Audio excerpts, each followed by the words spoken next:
And so it's hard for me to convert to, eventually it'll be Al's cadet and Dick's cadet, but it takes me a while. Okay, I think we've pretty much covered all of the identifying features and all the stuff. I see at least one vigorous note taker here covering all of this stuff.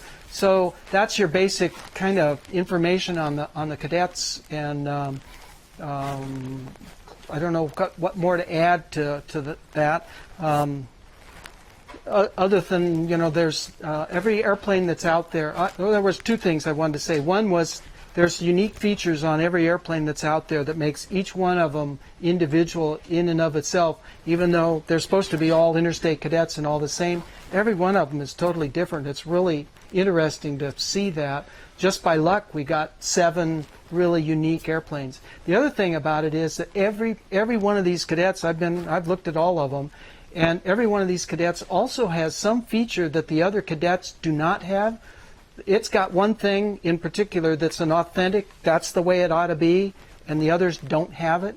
So you go around and look at the little things, and you can spot what the factory did initially, and that one's got it, and this one doesn't, and it's interesting to go out and compare notes. Like Greg Herrick's Interstate, the blue and yellow one, has covers over the ailerons, which that never came there, but it's an interesting little feature to look at. But it's got a couple of other, besides the tail post, it has the original wheels and brakes on it, and none of the rest of the guys have the original wheels and brakes. And I can tell you stories about that stuff, but it's pretty neat to have original wheels and brakes out there. There's nothing else to look at and say that's what they were originally, but it's probably a better idea to change. But because you can't support those old wheels and brakes, the parts for them are gone, and the whole mechanism. If there was ever anything that the Interstate factory did wrong, it was the wheels and brakes. Their brake system was ridiculous, the original one. So changing to hydraulic master cylinders and newer wheels and brakes is a good thing. And fortunately now, the FAA has blessed us with AC 2327, which directly talks about wheel and brake replacement. So if you want to change your cadet from those old shins, it's no big deal. Put whatever you want on that's a PMA 606 wheel and brake system, and it's a logbook entry. You don't even need a 337 for it. So that's a huge change for us. Other things that we've accomplished here recently that are going to help us out, we've now connected with a vintage DER. So if we have a problem with 41, 42 old airplanes, a vintage DER can work with us, create the paperwork that you can give to the FAA, and the FAA, in their infinite wisdom, none of these people want to sign off anything and be responsible for anything. But if a DER writes up the paperwork and signs it all off and says this is a good to go thing, they'll go, okay, that's great, stamp it, but it's your fault if it's bad, not ours. We were doing DER stuff, so if the DER is wrong, well, that's too bad. But we have no responsibility for it, so that's the good FAA. But at least we have a vintage DER who knows a little bit about these old airplanes, and we've started to work with him now and develop a little bit of a rapport, so that if there are questions and things that come up, like the wing tank installations, that was a headache, a nightmare for one guy, but we finally got through that, and I think now they're going to be good on that. We got our wheel and brake situation taken care of, and Matt has a C85 on his, and the C85 was an anomaly to the type certificate because the type certificate included other engines that were acceptable, a C75 and a C90, and the paperwork, the STC, and all the stuff is all available. It's all there, but the C85 was left out, and the FAA can't figure out that a C85 is somewhere right in between C75 and C90, but no, they can't approve that. It's no good. So anyway, but we've got that worked out now and taken care of, so I think we're good to go. Let's see, how's our time coming? Come on, little time machine. Oop, yep.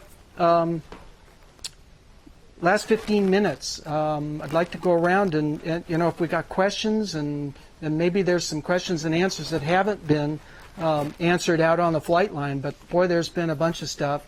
And then Kevin has a special presentation. So questions, are there some questions, Karen? Is anybody working on a car gas STC?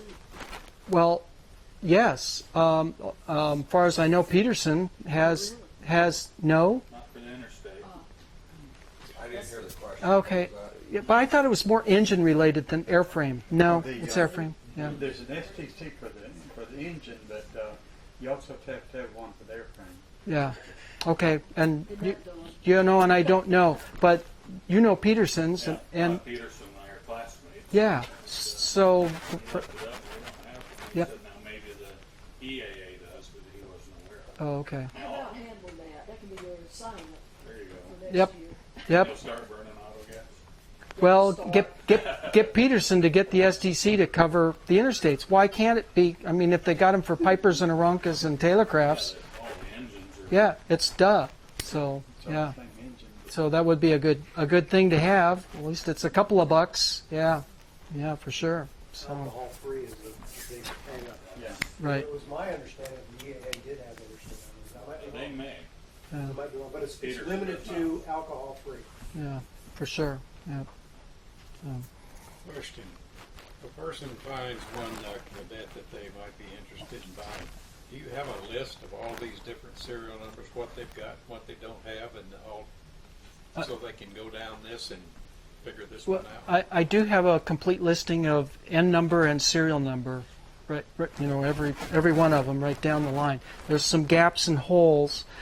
Did anybody bring along an interstate intercom? The last one, I know many of you got them handed out. Yeah, there you go. Now, do you have a newsletter on this? The AAA here does the interstate intercom. There you go. And they've got, I don't know, we figured 10 or 12 of these issues have been put out over the last 15 years maybe. So they're somewhat irregular, but, and sometimes the information isn't always the most accurate. But I think in there he quoted some letter that I wrote him a long time ago, or phone conversation that said we had restored 6 or 7 interstate cadets, and it's 14 now. So it's some of the information is a little tired, but still, it's our best and only real newsletter operation. So, but I have a listing of all the N numbers and serial numbers, and some information about some of the airplanes. But there's a few gaps. There's a couple of mystery airplanes out there. So, that was maybe one thing we can do if we don't have a question. We've been playing with this for years and just kicking these around. And it actually started with the Pearl Harbor cadet. What are the we called it 10, but I really don't have 10. What are the 10 most famous interstate cadets? Well.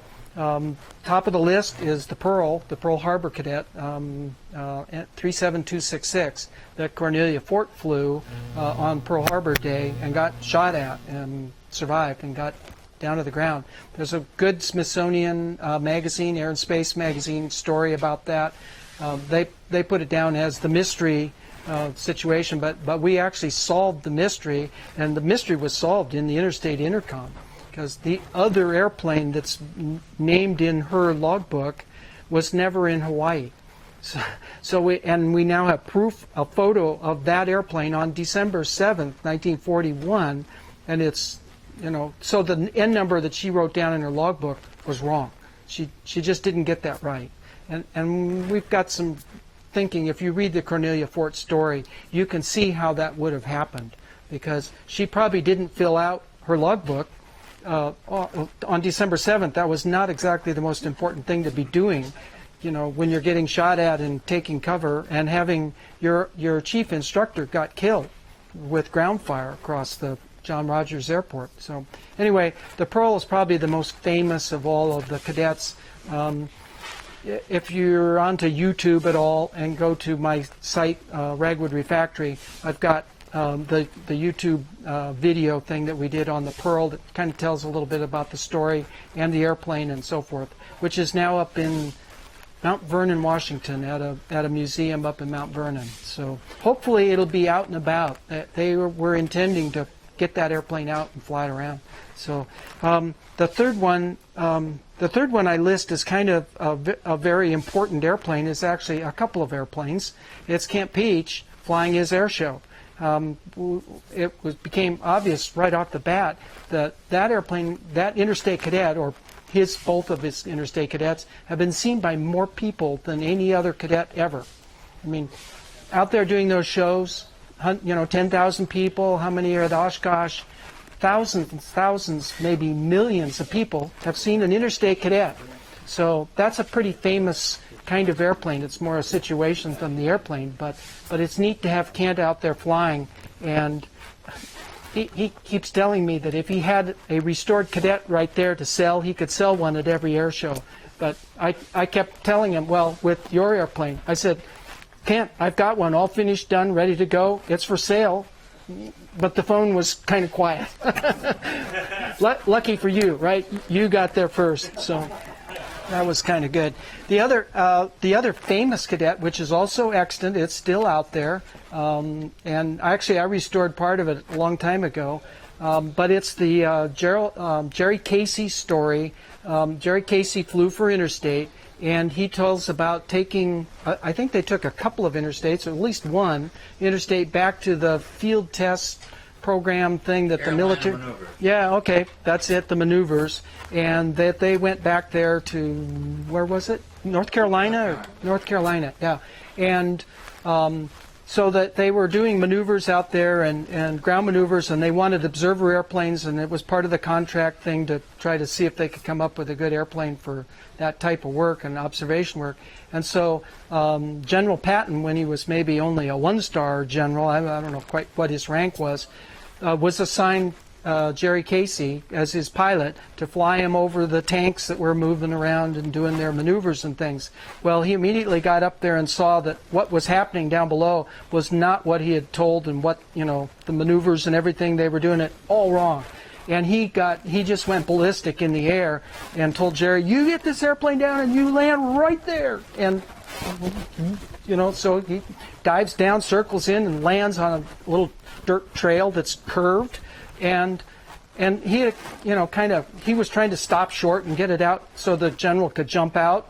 Well, the general wouldn't wait. He just, as soon as the plane was on ground, he just bailed out. And apparently he went ass over tea kettle, but he came up fuming. And he was after those tank commanders like hell's bells. He was going to tell them what they were doing wrong and so forth. So that was the General Patton Cadet.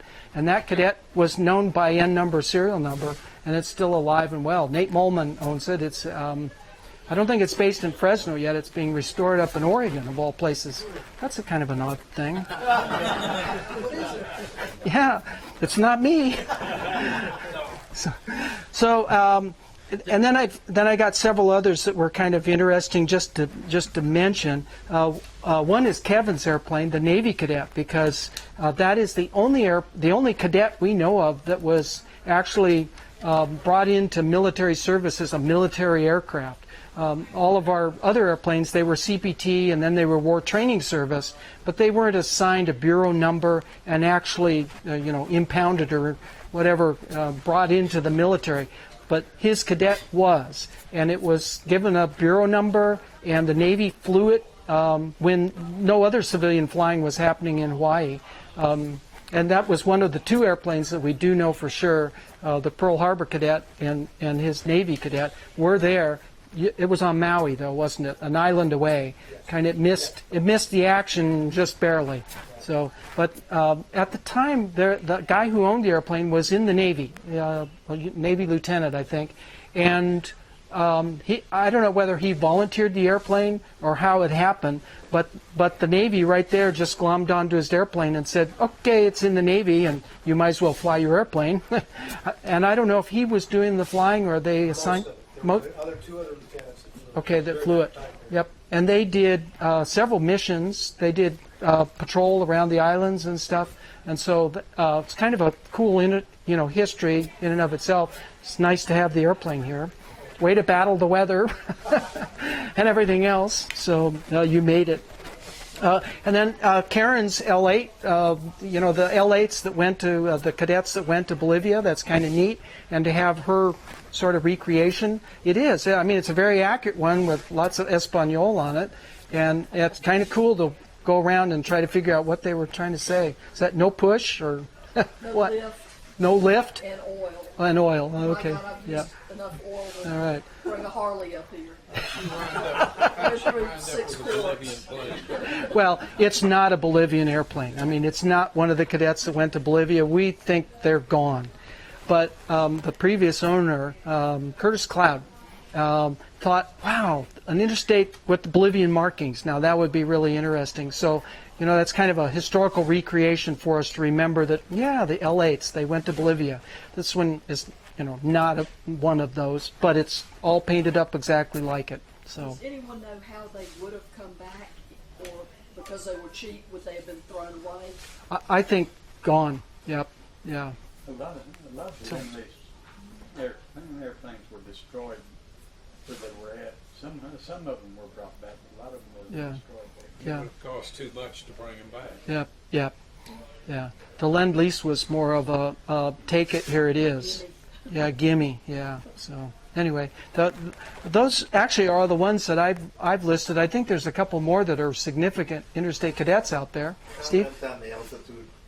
Oh, I missed the altitude. Yeah, that was actually number 2. I'm sorry. That was the second most important airplane. I thought was the altitude record cadet at some 30,000 feet, 30 plus.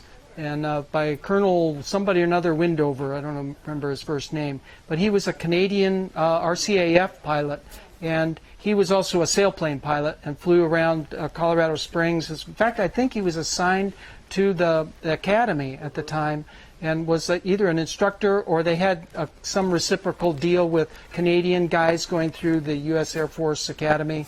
Not sure what all was there, but he was there and did a lot of soaring. And I think he just got the wild idea, well, I think I can get that cadet up there. That thing climbs really good, got a lot of wing. So he got out there in the slope, in the soaring thing, and got shot right to 30,000 feet. So somebody said, well, didn't it take him a long time to climb up there? It's like, no.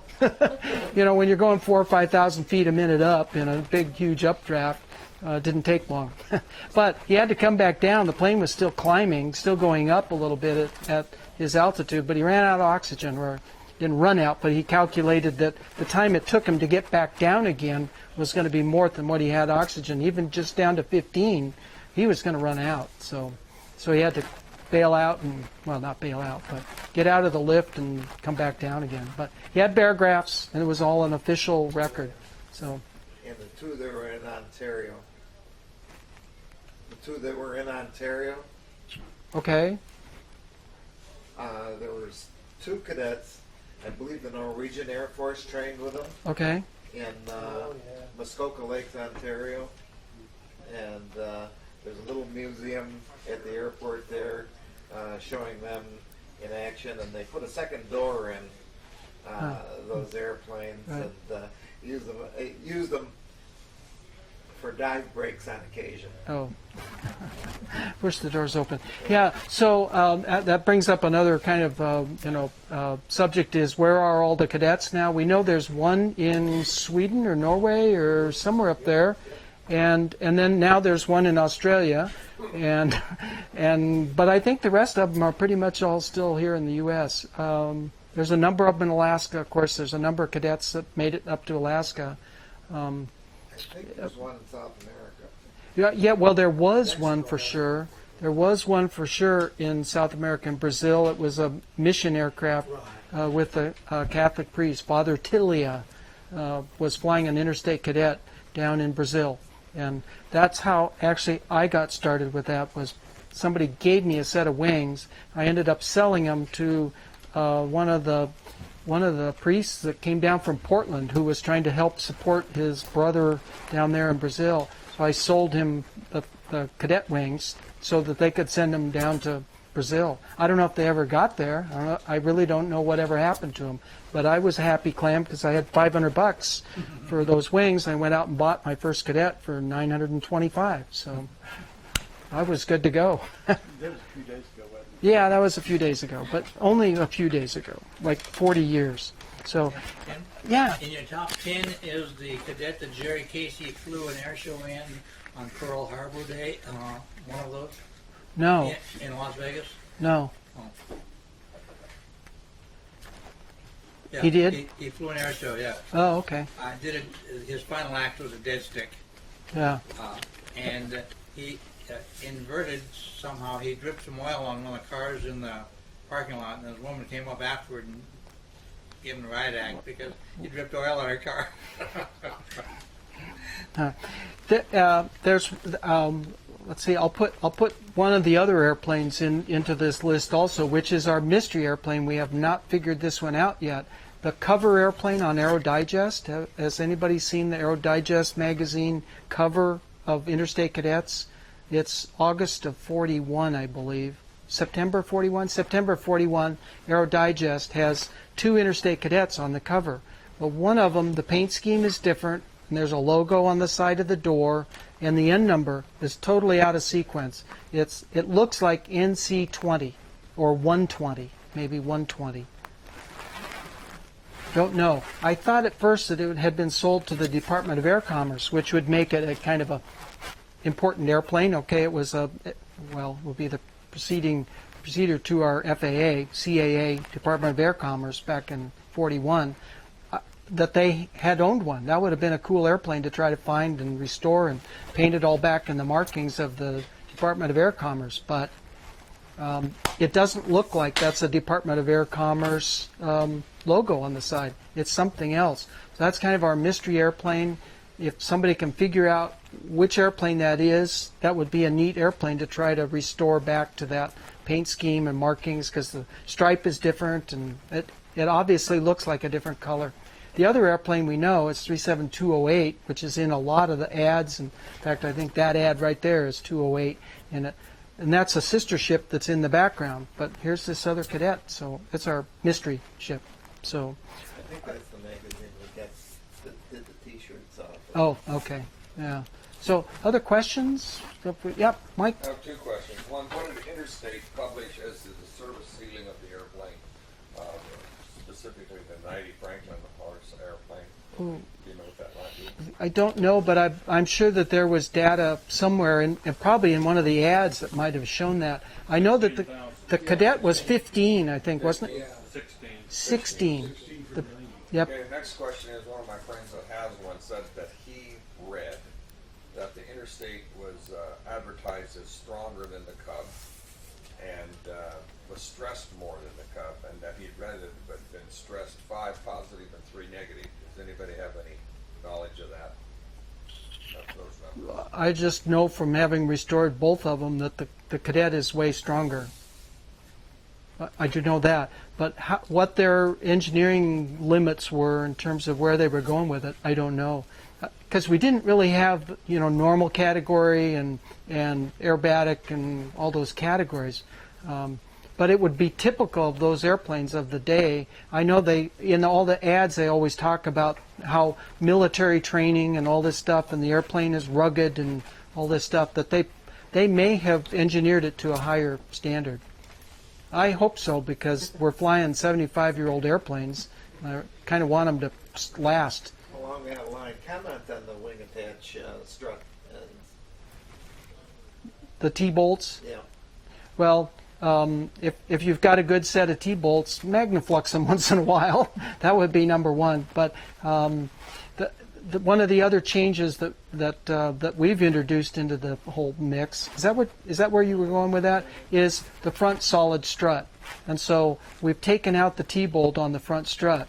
And the reason is that they give a dimension for that distance. It's 110 and 29 30-seconds long, hole to hole. Okay, so why do you need to adjust that? So we make our struts at that dimension. So we fixed the dihedral with that front strut. And then the rear struts are fine. They adjust and you're good. And we've never had an airplane that we couldn't rig properly with a solid front strut.